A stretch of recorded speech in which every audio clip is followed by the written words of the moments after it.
Bonjour et bienvenue sur la revue 1 sur le projet de l'aquarium pour Guppy. Commençons par la chaîne d'information. Nous pouvons voir par le schéma suivant les différents composants retenus du projet formant notre chaîne d'information. Un capteur afin d'acquérir, la carte Arduino afin de traiter les informations, et un afficheur ainsi qu'un shield Ethernet afin de communiquer avec le ou les utilisateurs.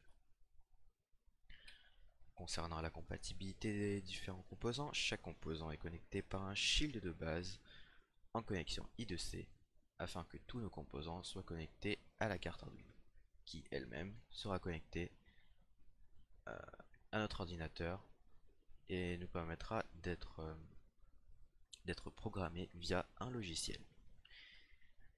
Ainsi, tous nos composants sont connectés facilement à la carte Arduino comme le prouve cette image. Nous avons l'afficheur sur le dessus ainsi que le capteur sur la droite et les deux sont connectés au shield de base.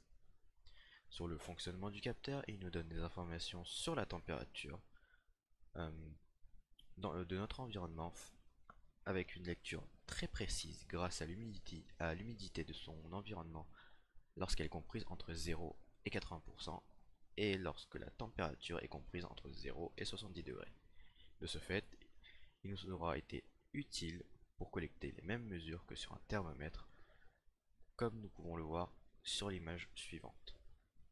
Ainsi, nous pouvons voir que la température que nous affichons sur l'afficheur est la même que sur le thermomètre. Passons à l'afficheur. Il nous permet d'avoir un aperçu visuel sur les données collectées par le capteur. De ce fait, lors du démarrage du programme, il affichera en premier temps un message pour confirmer que le programme a bien été lancé. Par la suite, il saluera l'utilisateur et enfin, il commencera à afficher les données avec un temps de rafraîchissement de 1 seconde, soit toutes les secondes, la mesure affichée ne sera peut-être pas la même.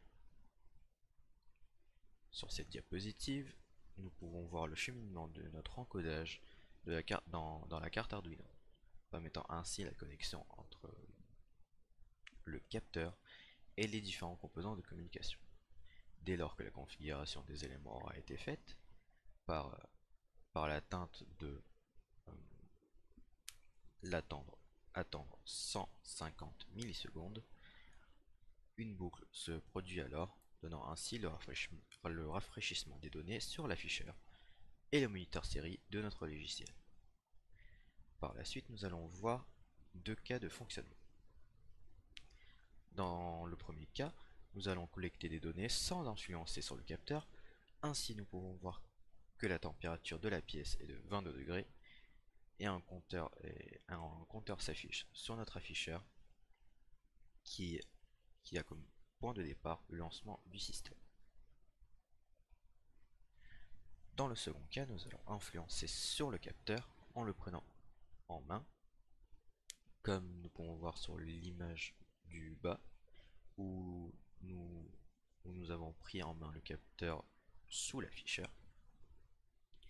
Et nous pouvons alors observer que la température observée est différente du premier cas, et que la température est passée de 22 degrés Celsius à 26 degrés. Pour finir, voici l'aperçu de notre site internet sur lequel nous avons affiché les différentes données observées dans l'aquarium, l'un étant la luminosité en luxe, programmée par l'un de mes collègues,